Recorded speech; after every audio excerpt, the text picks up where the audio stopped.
Vamos lá! Vão ser vários dias aí de quebrando a banca e revisão. Quebrando a banca é aquele conteúdo onde o professor faz uma revisão e mete um monte de exercícios para você e tem as nossas revisões noturnas e é um prazer estar contribuindo mais uma vez com o seu processo de preparação. Desde lá do começo, quando eu comecei, eu falei que a gente ia trabalhar para entregar um máximo de informações para você depois desse edital, nessa reta final, e aqui estamos.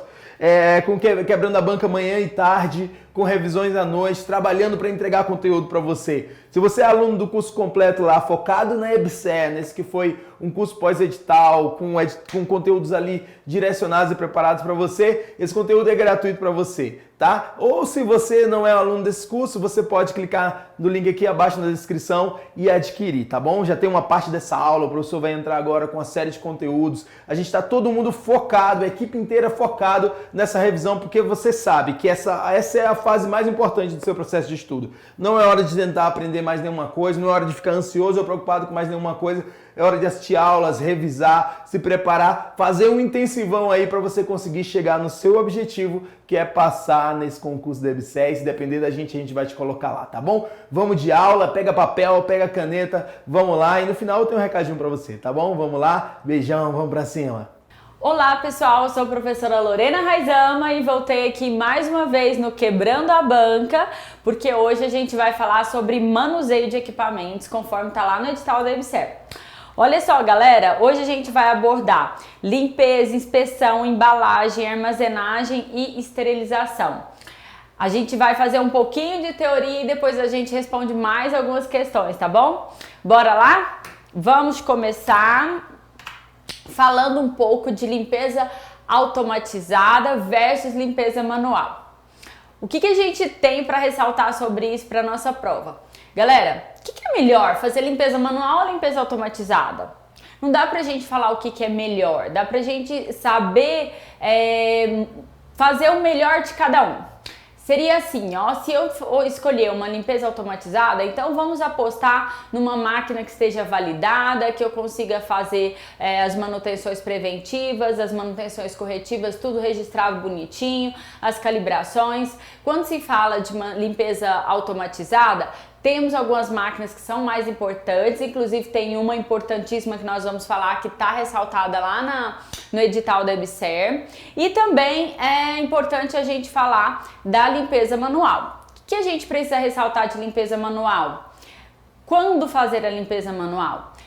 Qual o tipo de material a gente utiliza? Então, vamos frisar isso hoje para a gente poder tirar todas as dúvidas antes dessa prova, que a prova já está chegando, hein, pessoal? Mais uma vez, nós vamos focar na RDC número 15. Deixa eu voltar aqui. A RDC número 15 de 2012, mais uma vez, porque essa aqui é a nossa RDC de cabeceira, que fala das boas práticas na Central de Material e Esterilização. E o que ela fala de limpeza que é importante? Olha só, o artigo 18º. Ele fala, os produtos para a saúde devem ser encaminhados para o processamento na empresa processadora após serem submetidos à pré-limpeza no serviço de saúde conforme POP definido em conjunto pela empresa e o serviço de saúde contratante. Galera, uma das coisas que a gente precisa ressaltar é que quando você contrata uma empresa para fazer a esterilização dos seus produtos, primeiro você precisa fazer a limpeza antes de fazer o transporte. Ah, Lorena, então quer dizer que essa empresa ela vai descentralizar o meu processo, porque chegando lá eles já vão fazer preparo e esterilização. De jeito nenhum. Só não é legal você deixar a matéria orgânica impregnada, porque isso facilita a formação de biofilme. Então, a Vigilância Sanitária tratou de exigir que façamos um protocolo operacional padrão dedicado ao processo de limpeza que antecede ao transporte, tá bom? Então, quando se trata de empresas processadoras, eu vou cuidar desse material primeiro aqui na instituição de saúde, a gente faz uma limpeza mais grosseira, para depois fazer o transporte. E Lorena, quando esse material vai ficar dentro da unidade hospitalar mesmo, a central de material e esterilização funciona dentro da unidade hospitalar, como é que a gente vai tratar? a gente também vai fazer a pré-limpeza, tirando aquela sujidade mais grosseira, tá bom? Depois que retirar a sujidade mais grosseira, aqui a gente vai encaminhar o material para CME. Isso tudo pra gente facilitar o processo de limpeza mais rigoroso que vai acontecer lá na CME. Galera, é importantíssimo essa pré-limpeza para que a gente consiga evitar a formação de biofilme, que a gente sabe que é um dos fatores principais de contaminação em instrumentais cirúrgicos, tá bom? Vambora? Deixa eu falar para vocês um pouquinho da limpeza manual. Limpeza manual é o processo amplamente utilizado no qual os artigos são limpos peça por peça. Entrega-se para que a remoção de sujidade através do uso de água corrente, que vai ser fria ou morna, escovas com cerdas macias e resistentes, detergentes enzimáticos ou neutros. Galera, olha só. Hoje em dia ficou muito claro pra gente que é o processo de limpeza o principal até chegarmos ao processamento final desse instrumental cirúrgico. Porque quando eu falo de esterilização, é preciso ressaltar que não existe nenhum processo de esterilização que seja suficientemente bom sem que exista um processo de limpeza rigoroso. Galera, não existe esterilização sem uma limpeza rigorosa. A gente já sabe, hoje já está provado, que se você não fizer uma limpeza rigorosa, não vai haver esterilização. Por quê? Porque vai haver presença de micro-organismos ainda no seu material. Então eu não vou falar boa esterilização ou má esterilização. Tá estéril ou não tá? Se tem presença de micro-organismos, se tem matéria orgânica de forma... micro-organismo em grande quantidade, se tem matéria orgânica, eu também vou falar que não vai haver esterilização depois que eu tirei esse material da autoclave. Se eu ainda coloquei esse material sujo na autoclave, eu devo desconsiderar o processo, tá bom? De esterilização.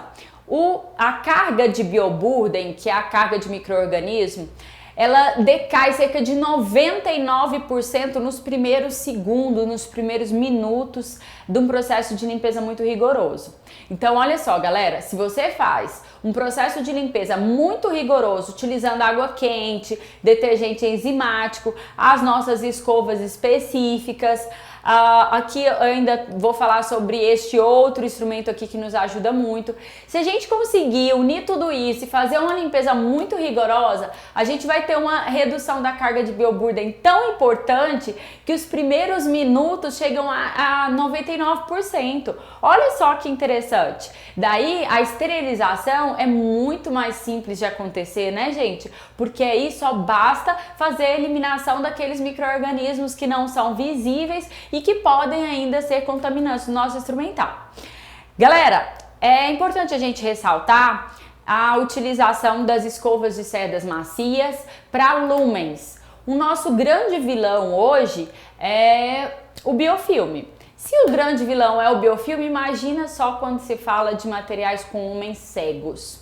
Aqueles que não têm saída e o lumen é muito fino. Olha só, primeiramente, se o lumen for acima de 5 milímetros, eu consigo fazer uma limpeza rigorosa utilizando escovas de lumen. Essas escovas devem ser macias para não causar ranhuras no nosso material. Eu coloquei o exemplo aqui de algumas escovinhas de lumens para vocês verem que elas possuem diâmetros diferenciados, para que a gente possa fazer uma limpeza mais rigorosa nesses materiais com lumen muito fino. Mas se o lumen for menor que 5 milímetros, aí a gente vai ter que tratar dele de outra maneira, tá? Essa daqui é a limpeza manual desses instrumentais, tá bom?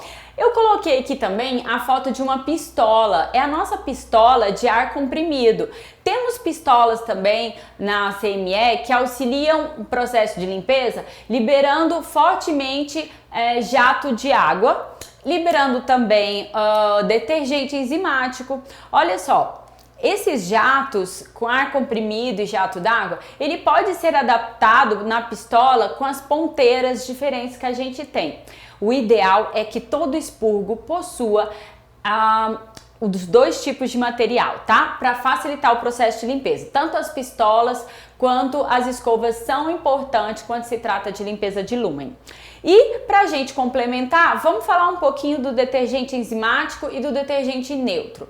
Pessoal, por que o detergente enzimático é mais interessante do que o processo de limpeza com detergente neutro? Porque o detergente enzimático, o nome já diz, ele possui enzimas. E essas enzimas, as mesmas que estão aqui no meu estômago fazendo processo digestório, elas facilitam o nosso processo de limpeza. Como?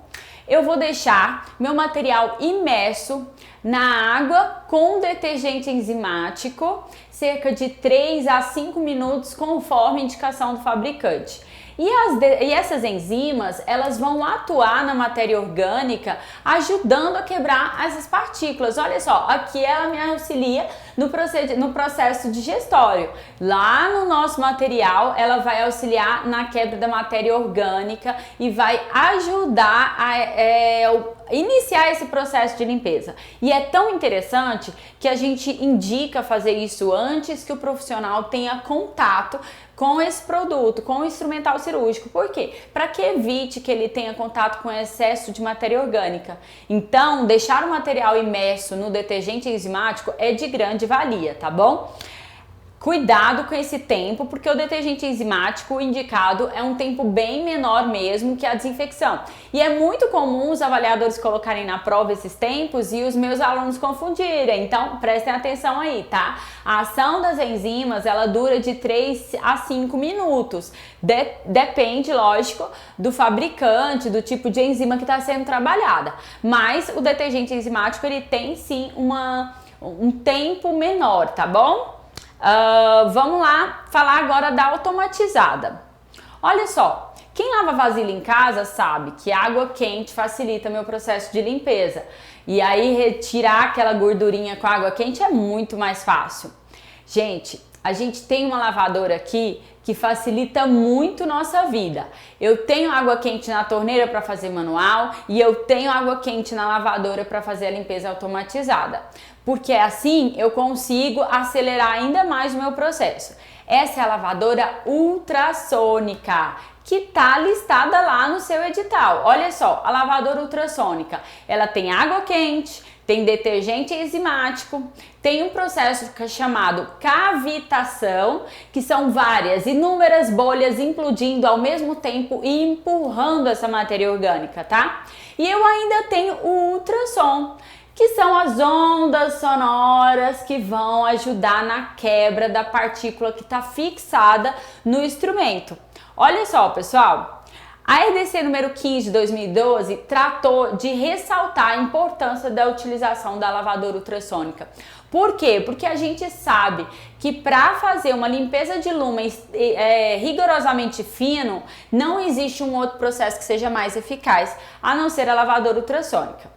Olha só o conceito que a Vigilância Sanitária colocou lá na RDC sobre essa lavadora. Trata-se de um equipamento automatizado de limpeza que utiliza o princípio da cavitação, que eu falei para vocês.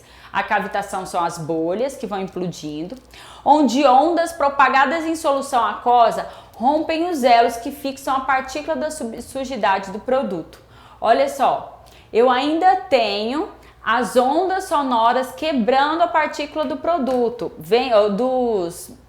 da sujidade que está aderida no produto.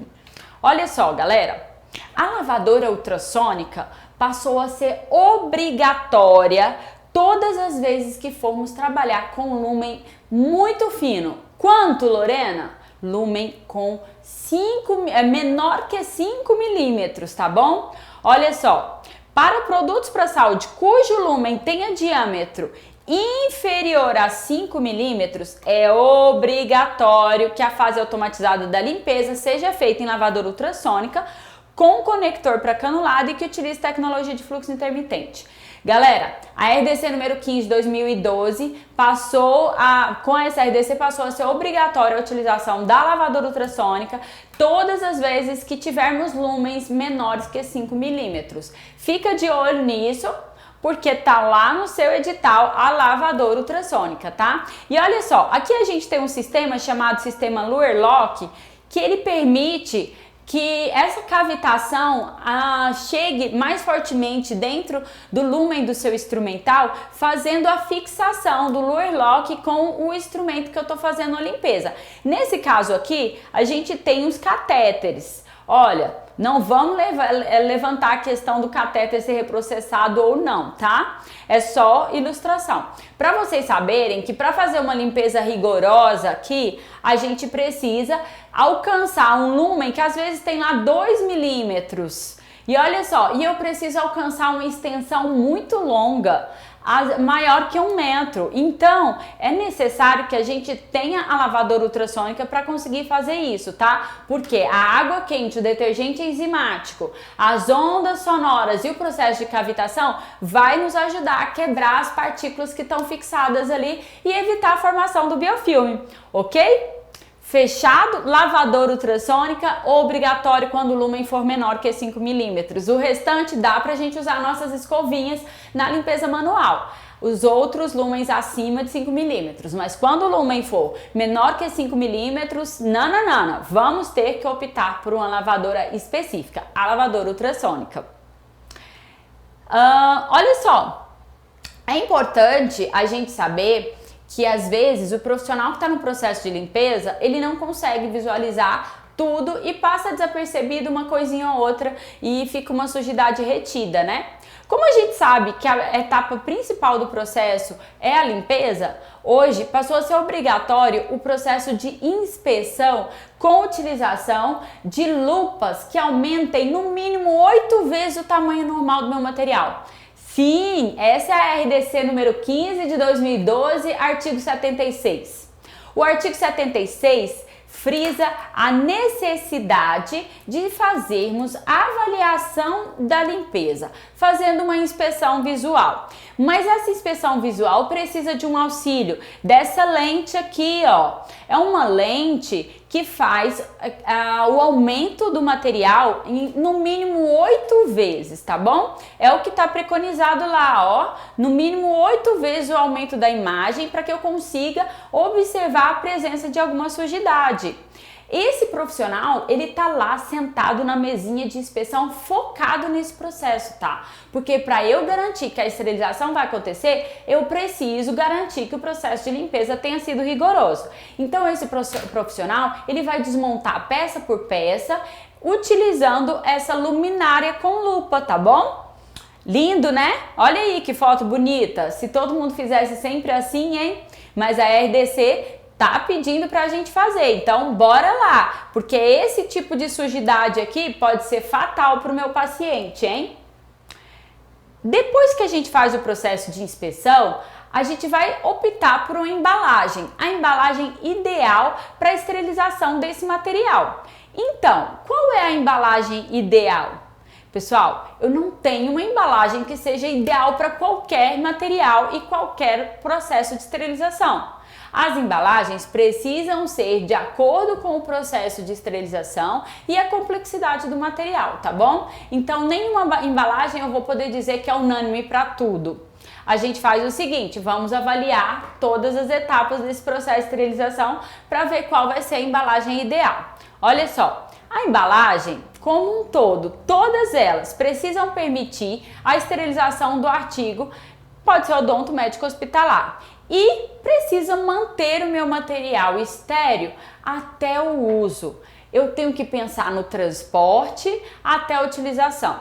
Então a ideia é que a embalagem ofereça uma segurança suficiente para que eu consiga manter o meu material estéril por um tempo prolongado.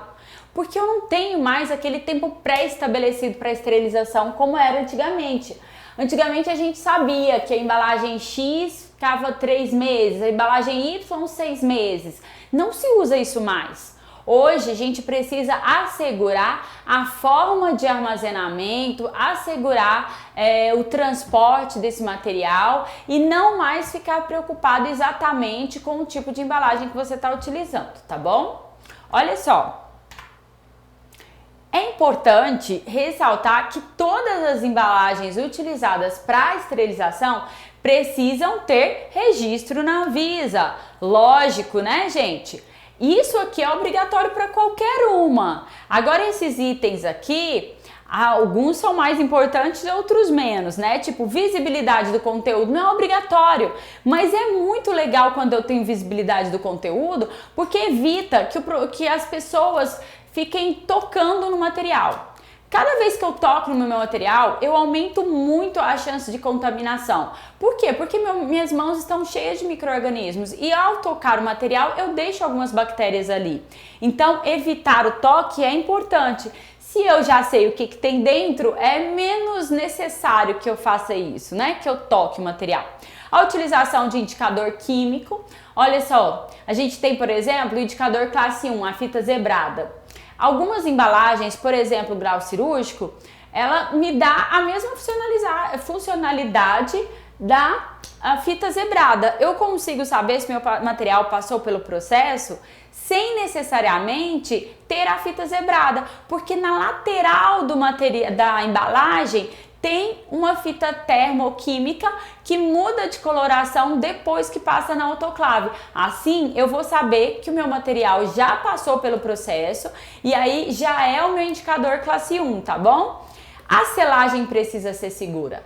Galera, não adianta eu fazer um processo lindo de limpeza, preparo e esterilização se eu não tiver uma selagem segura, porque durante o armazenamento eu posso perder todo o meu processo, né? Então, é importante a gente garantir que aquela embalagem vai passar por um processo de selagem segura para manter a esterilidade do meu material de forma mais prolongada. Indicação para abertura em técnica asséptica. Olha só, abertura em técnica asséptica. Se você tem uma indicação para abertura que facilite, a chance de contaminar é muito menor, né? E é importante você assegurar que o profissional não vai ter dúvida da forma de abrir o material, né? Não pode ser uma selagem tão rigorosa que dificulte a abertura e também não pode ser algo que deixa muita facilidade a abertura acontecer, porque pode acontecer um acidente e contaminar meu material, tá bom? E é importante a gente ressaltar o lote de fabricação. Pessoal, o lote de fabricação com a data de validade da embalagem. Porque eu preciso respeitar a data de validade da embalagem. Não necessariamente eu vou ficar focada lá só na esterilização, né? Data de vencimento da esterilização. Para eu pensar nisso, eu preciso antes pensar na validade da minha embalagem, tá? Por isso é importante a gente saber do lote de fabricação desse produto. Bora lá! Quais são essas embalagens? Vou mostrar primeiro para vocês essas embalagens aqui que são muito utilizadas nos dias de hoje, né? Que é o grau cirúrgico e o TIFIC. Galera, qual que é a ideia aqui? É justamente o que eu falei para vocês. São embalagens que permitem a visualização do produto sem necessidade de ficar tocando, né? Eu consigo visualizar o que tem ali dentro. É uma embalagem segura, moderna, tem abertura com técnica asséptica e aqui na lateral, onde está o azulzinho ali, depois que passa pelo processo, muda de cor, né? Tem uns que vem a rosinha e aí quando passa pelo processo fica pretinho. É o meu indicador classe 1, é uma forma de mostrar que o meu material passou pelo processo de esterilização. Tá estéreo? Não sei, mas passou pelo processo, porque ele muda de coloração quando chega numa temperatura aumentada. Como eu tenho uma forma de técnica asséptica para tirar esse material? Usando uma selagem correta.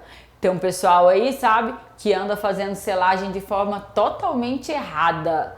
Meu Deus do céu, ó, dá tacardia na tia aqui quando vê o pessoal passando chapinha de cabelo num grau cirúrgico.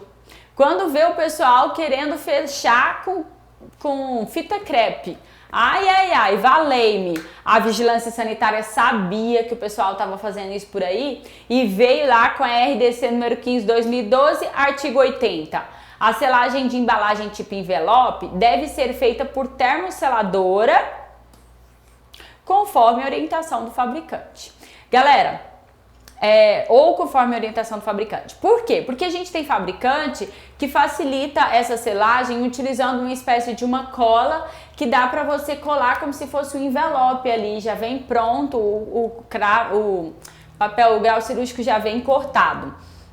Mas olha só, o que é importante a gente saber? É importante a gente saber que esse material, para eu conseguir assegurar a esterilização dele por um tempo prolongado lá na minha prateleira, ele precisa estar selado da forma correta, tá bom? Porque outras maneiras de selar pode prejudicar no momento de armazenamento, bem como na hora da esterilização, né? São embalagens descartáveis, usei, joguei fora, não posso reaproveitar essa embalagem para essa finalidade de esterilização. Lorene, qual a diferença do grau cirúrgico com o Tyvek?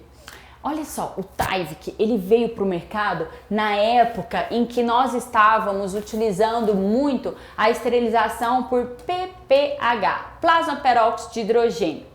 E nessa época, a gente sabia que aquela máquina não tolerava a presença de celulose. Então veio para o mercado a primeira embalagem que não tinha celulose e ela é muito semelhante ao grau cirúrgico. Então, olhando aqui na foto, você não conseguiria ver diferença, porque o grau cirúrgico e Tyvek são muito semelhantes. Dá para você ver um pouquinho de diferença na consistência, mas o principal é lembrar que aqui não tem celulose e aqui tem celulose, tá bom? Pronto, qual é a outra embalagem que nós temos aqui? Eu tenho papel crepado, que é uma ótima opção. Podemos usar, é uma embalagem que ela aceita, né? Ela tem uma memória legal que dá para você dobrar o material e o papel e ele consegue se manter. Só que ele não tem resistência suficiente para uma caixa muito pesada, né? São artigos mais leves que você vai colocar aqui. Ah, Lorena, e o tempo de esterilização, o tempo de esterilidade do meu material na prateleira? Como é que eu vou fazer com o papel crepado? De novo, o foco é na forma que você está armazenando. Mas eu não vou pensar num material que eu uso uma vez no ano, vou empacotar ele com papel crepado. Vamos pensar numa embalagem que eu tenha mais durabilidade, tá bom? Que vai ter mais durabilidade, como o SMS. SMS eu amo, galera. Por quê? Porque a SMS é moldável, é uma embalagem leve, que aguenta um peso exagerado. Então, quando eu tenho uma caixa muito pesada, eu posso colocar na manta de SMS polipropileno, galera, ó, Subbond, Melt Bond, Subbond.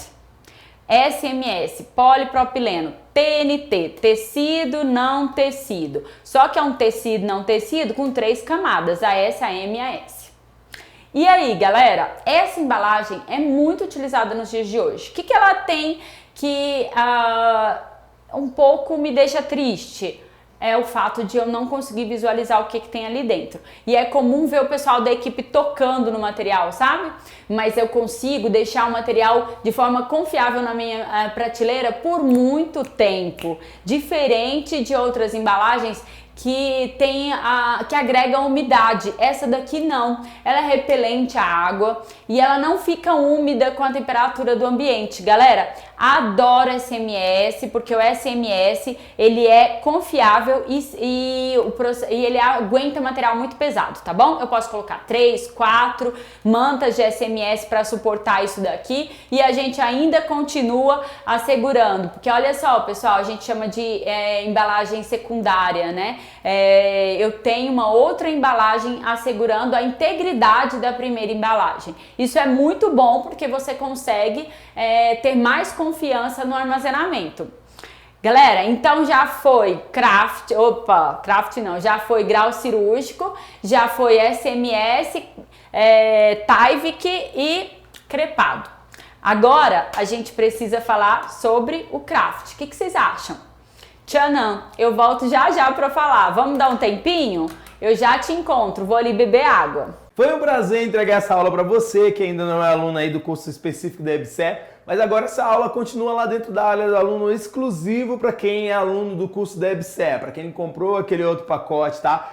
Se eu fosse você, essa reta final eu focaria nessas revisões, nesses exercícios, porque é isso que vai te ajudar a lembrar o que você estudou e a refinar aquilo que você está se preparando. Então vai ser muito legal você revisar, resolver os exercícios, ver cada detalhe, aparar as arestas com os melhores professores de enfermagem do Brasil, tá bom? Então se você tem interesse nessa revisão, aqui abaixo, com um desconto muito especial para você, você tem acesso a essas videoaulas, bem que clica no link que está aqui na descrição do vídeo, que vai te ajudar demais no teu processo de preparação. Vai te ajudar. Já pensou? Se você dessas revisões consegue tirar aí questões que seriam perdidas para você? Já pensou se dessas revisões você consegue lembrar de informações que você perderia na hora da prova? É por isso que a gente faz essas 2 semanas de reta final para você e você vai ter acesso a todas elas. Só clicar aqui no link da descrição, você vai ter acesso às aulas completas, tá bom? Forte abraço para você, vamos para cima!